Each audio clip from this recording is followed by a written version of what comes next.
Very good.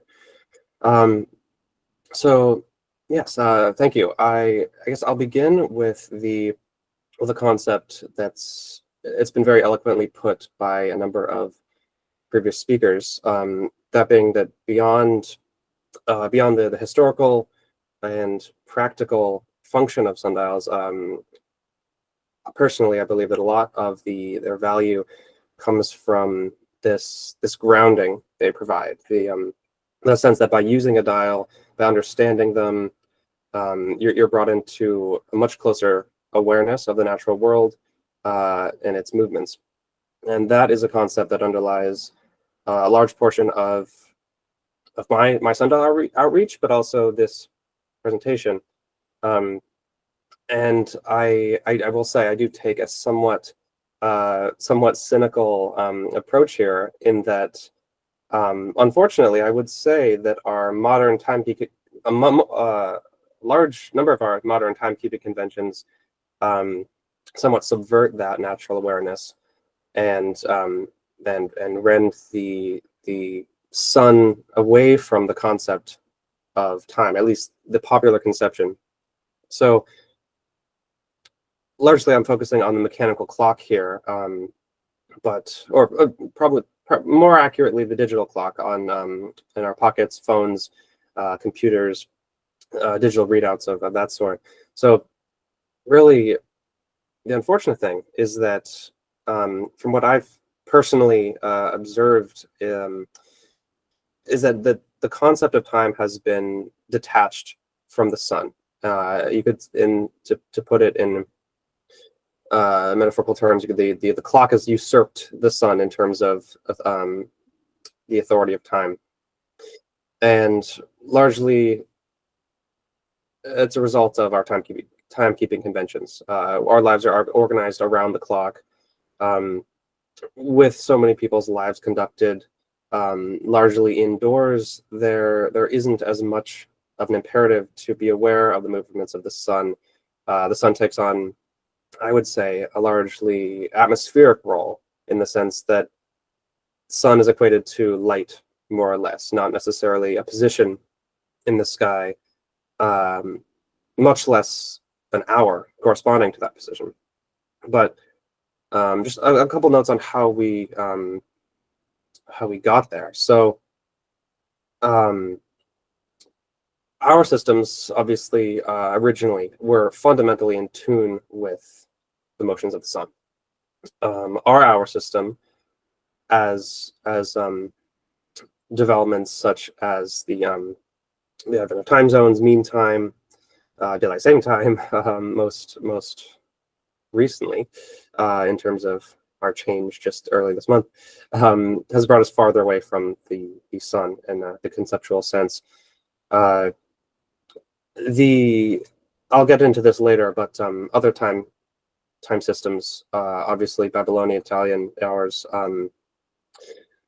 seasonal hour, probably most accurately, or most that's would be the best example, are fundamentally in tune with the sun, and their hour systems are intensely local, which again I might be getting a little bit ahead of myself there, but essentially long distance communication, globalization, and global coordination require a system that is able to act as its own reference point.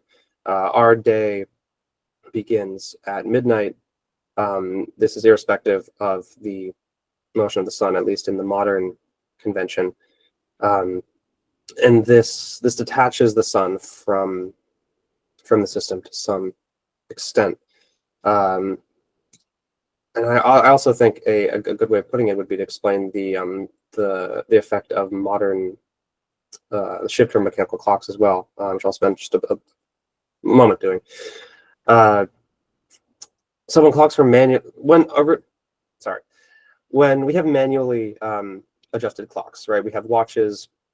The act of adjusting a watch, the act of bringing your personal timepiece into accordance with the civil clock, that manifests itself as a certain relatedness. You're taking on a certain responsibility and agency in rectifying the time on your wrist versus the time of the metropole. So we have that on one hand. We have this personal practice, and in doing that, say if your clock is slow, you're aware of the relationship between your clock and the master clock of society, and that awareness is important because it brings you into an awareness of time itself. You're not simply accepting a value, allowing it to rule your life, which is largely, I would say, what our modern clocks do.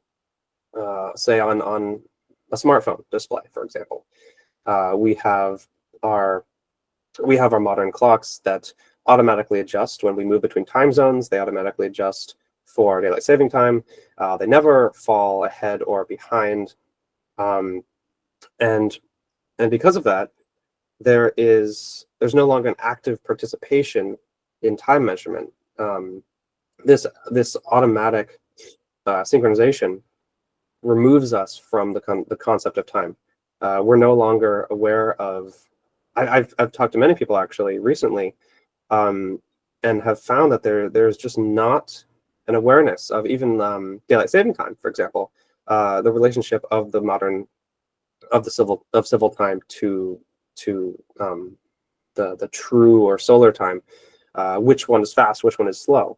Daylight saving time, whether you're on or off it, is simply the time that's accepted, and I think that's representative of the larger trend of modern time, is that you hold the time in your pocket. It's not the time on your phone is not a representation of some greater authority, sun, for example, but rather is the time. It instantiates the concept of time that you take and you use to organize your life. That stands in opposition to sundials, which tap into the natural progression of time and display it in a way that is useful to us. I will advance one more here. So largely on the same point here, this is just a little bit more specific to the sun. In daily life, because of this disconnect, the sun is thought of more as a bringer of daylight than anything else, because obviously we have light on demand. Our days are no longer cordoned off by the presence or absence of daylight. This isn't a blanket statement, obviously. Some people are more in tune with these sorts of things, but I would say as a general trend, the sun is treated as an illuminator of the day, not necessarily a localized point in the sky. It's the presence of daylight, and of course, thinking of it that way, without the necessity of thinking of it as related to time, results in somewhat of an abstraction of its path, its course, its arc through the sky at your home latitude. Not to mention its variations across latitudes. I have talked to a number of people who, for example, operate under the assumption that the sun's arc is simply a 90-degree one every day at every latitude, and of course, that's a view that comes from a lack of necessity of conceptualizing the sun as dynamic as it is, which again I would say is a result of our modern time system removing the sun from its authority of time. There's just no necessity to understand the sun in that sense. And moving to sundial now, as I said before, and as a number of you have put, again, I will say very eloquently, if you do use a sundial, for those that are familiar, for those that are made familiar, and this is part of the reason why I would say sundial outreach is so important. Using a dial, using any type of dial. Personally, in my experience, I find portable dials the most effective, but that may be biased. That's my area of interest, portable dials. But using them, just the act of using a sundial, understanding it, it brings you into such a close awareness of the movements of the celestial sphere. For example, I would say personally, the equatorial ring dial is such a intuitive representation of the celestial sphere that just by using one, even maybe for the first time, and understanding its principles, you have such an intuitive understanding of the celestial sphere, the variations of the sun's arc according to latitude, and as you walk down the road and then get sucked into the world of mnemonics, as it were, you that connects other topics. You're brought into the equation of time, longitude correction, and you understand how the motions of the sun relate to and are broken from our modern timekeeping conventions. And so that, I would say, is one of the greatest gifts of the sundial, is that intuitive, natural groundedness, that understanding of the natural world around you. But of course, not only that, I would also say that in terms of using dials, there is obviously this natural groundedness, but again, as many of you have said, sundials, they connect to just about every discipline. I would argue that tangentially, you can make connections between mnemonic, sundials, and whatever else. Just to name a few, I mean, mathematics, spherical trigonometry, obviously, but also languages, ancient languages, artistic choices, artistic motifs, material construction, machining, the history and development of sundials, history of our systems, the sail. Even if you understand the makers of sundials, if you start to get into that realm of history, that's a gateway to the other things they've made, which opens up so many fields of study. So really the value that sundials bring it's never ending. I mean, the time systems alone, I would say, are some of the most interesting tangential topics, in the sense that learning about the history of our time system, I suppose, but also Babylonian, Italian, seasonal hours, just using these systems in practice through sundials that incorporate them, but also learning about the history of them allows you to understand our modern system more accurately, and the choices it makes, the sacrifices it makes, and the elements of our life that it obscures, the elements of the natural sphere that it obscures. So every little bit of context gained really expands this entire world. And so everything that I'm saying here, everything that's been said today by any of our speakers, is, unfortunately, it's locked behind the idea that a lot of people hold, which is that sundials are those triangular things in gardens. They're ornaments, which unfortunately I run into quite a bit. I try to do the best I can to expand that idea and expand that view that people have. But really, it's so valuable for all these reasons to teach people what sundials really are and the value that they can bring. Be that creating new sundials,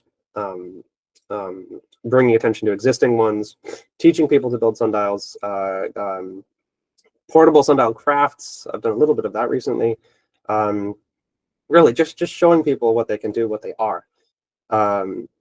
So obviously, like I've said, just to wrap up, understanding sundials, it can lead in so many personally fulfilling, valuable directions. And so obviously, all of this is an open invitation to public, everyone. There's so much value to be learned, so much to be learned, so much value to be had, if only people took the time to notice sundials. Thank you. Thank you very much, Evan. Sorry, questions? Yes, Monica, please.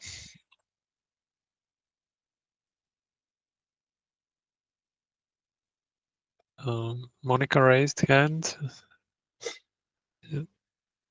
Yep. Please ask your question.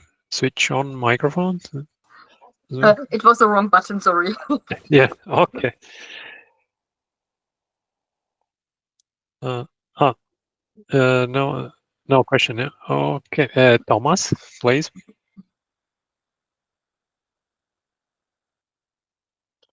Your microphone is off. Thomas, please. Yes, can you hear me now? Yes. Since I have a sundial on my house, or rather two, I have a lot of people telling me the time is wrong. That starts with forgetting that we have summertime in our head. And it's just a matter of explaining things, telling people that the sundial is correct and the time on the wristwatch is wrong. It's averaged, it's adjusted to a certain longitude, the slowdown of the Earth's rotation, the shifting of the angle. So I said the first sentence, really to answer those people, the sundial is correct, your watch is wrong, and then they start to listen to the arguments. Exactly. Yes. A lot of times people are very confused. I've run into that also quite a bit. But I would agree that question, that initial confusion, I would say, is very valuable in the sense that it leads to those answers, those corrections. Yeah. Again, bring people deeper into the interest. So we actually have a queue of questions and comments right now. Next is Kurt. Please. Yeah. Evan, thank you very much for your presentation. It really highlights the situation that the observing of the movement is then the reality which we are embedded since millions of years. And the artificial watch of the artificial time of the physical watches are just some compromise. So as some of you may know, I expressed the idea that for global communication, we use maybe some standard time, which is the UTC, but for all of the other conversations and so, we just use the local apparent time, which is defined by the sun only. So it makes no difference if we live from a city which is maybe 20 kilometers apart, which then has some difference in maybe 20 seconds, but it never takes care about this size of differences. So my idea is, again, and as I think there are a lot of others ones supporting this idea, just use two time zones. One is the universal time, second one is the local apparent time. Oh, interesting proposal from your side. The next one in our queue is Ciro. Please. Okay, so Evan, I want to thank you for your very articulate description of the situation. I would just comment that, it looks like we're about to become an interplanetary civilization and maybe an interstellar civilization. And as archaic as sundials sound, the principles that sundials teach are the very ones we need if we're going to leave this planet. So, again, the educational value of them is really critical to our future. That's my comment. Thank you. Yes, thank you. 100%. I would completely agree. And I think one thing I forgot to mention that I had been planning to was that maybe to not to the extent that you're talking about, although I do completely agree, just the idea that using sundials, understanding them, watching the shadow trace across a dial plane of any sort, that context stays with you and manifests in your observations of shadows in your daily life. I mean, that brings to mind the idea that anything can be a sundial. I mean, you can draw hour lines at any surface.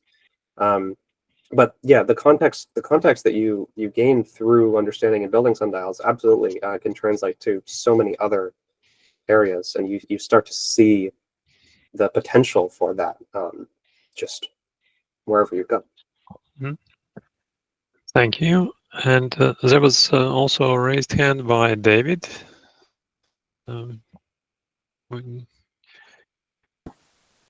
Hi. Yeah, I mean, I was just going back to, I mean, I really, really appreciated what you said. And I think it just comes back to this fundamental thing that we are slaves to our watches, our clocks, our schedules, our world. And the really fundamental thing is that we are in tune with our planet, and the planet is in tune with us. And we seem to be building more and more barriers between us and this cathartic, this nurturing rhythm of the day that calms us down, that brings us back to the real reality, not the reality where the clocks go back an hour, or we think we can cheat time by getting to the airport an hour when it takes an hour and a half. So I just love the fact that being aware of the day, being aware of the passage of time, and the only true passage of time is dawn to dusk, where we are as primates, we connect with it. So there's a fundamental, I don't know, it's very cathartic, and it's very healthy to be in touch with it. So I was very inspired by what you were saying. Thank you. I really appreciate that. And I definitely connect to a lot of what you're saying, and in your talk also. Specifically what you just mentioned, though, it brings to mind the relationship between our current equal hour system that we use today and the equivalent in the Greco-Roman period. Not many people, usually when you think of Greco-Roman time, it's the seasonal hour, right? The public division of time. But there was a form of equal hour, the equinoctial hour, and the difference of how that was used versus how we use the equinoctial hour is really, it really summarizes our current society as enslaved by our hour system, more or less. That system, the equinoctial system, 60-minute hours, just like we have, but they didn't have a starting point, so you couldn't have used that system to pinpoint yourself within the day. That's what the seasonal hour system was for. Basically, it was a ruler. You could measure duration with it, but nothing beyond that. And that fundamentally shows, I would say, the human mastery over the system versus the system ruling us, which is what our system does today, I would say. Although we can use it as that same sort of measuring stick. Obviously, it's taken on a different role, dictating our lives. Thank you. So thank you, Evan.